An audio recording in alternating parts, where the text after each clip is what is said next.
So this is going to have a ProC on it, which is a native, a Fab filter plugin. It's just a compressor really. So we're going to have it on the quickest settings possible, so a hard knee. We're going on to expert, and so usually the internal sidechain just means it's going to be triggered by the audio coming into it, and then the threshold determines when the compressor starts. Instead of that, we're going to have external, so we're going to send some information to it that tells it when to work, basically. So I've got something specifically set up for that. Instead of using the kick and snare, I've got a sidechain trigger that I bounced out called Sidechain Transient. So basically, this is just a really short piece of audio that allows my compressor to act really quickly. So if you were using the snare, for instance, that whole shape would be taken into account. So the compressor would start here and it would end, depending on the threshold, somewhere over here. But I don't want that. I want it to happen for a really short amount of time. So we just kind of want to be sidechaining for this transient bit, the loudest part of the drum, this bit here. Okay, so in order to do that, I've created a really short transient, which sounds like this, but we're never actually going to hear it in the tune, so it doesn't really matter what it sounds like. It's just a cue, really.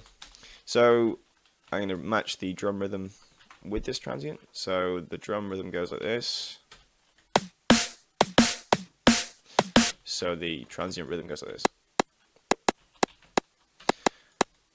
Okay, and again, I said we're not going to be hearing that, so I've turned the sidechain enable on ProC, and instead of going to the output, it's going to go to that sidechain there. So now this is telling this when to duck.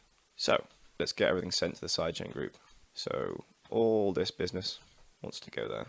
So if I quick link and then sidechain group. Okay, so well, that didn't work. Quick link. There you go. Okay, so now this group should have all the audio apart from the kick and snare, which I'd say it does. Let's turn on the sidechain group, the sidechain trigger. As you can see now, the trigger is ducking.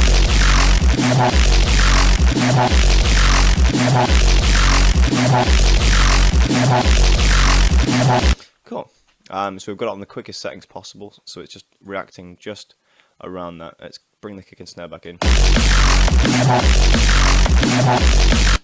Of course, it's a bit distorted. If you leave auto on, it's going to boost the gain after the compressor, which is why it was distorting so badly. So we'll take that off.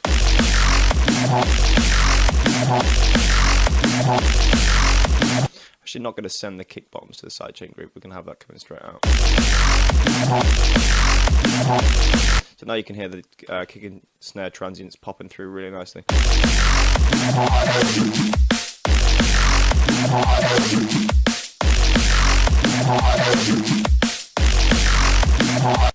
think the bass line's got a little too much up in here.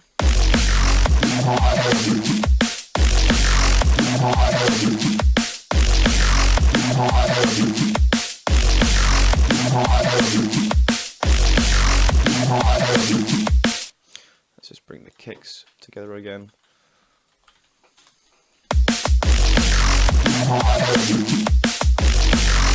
So let's look at the shapes we've got in the different tunes here. I'm not going to pretend this sounds as good as that, because it simply doesn't. We've only been working on it for 20 minutes or so.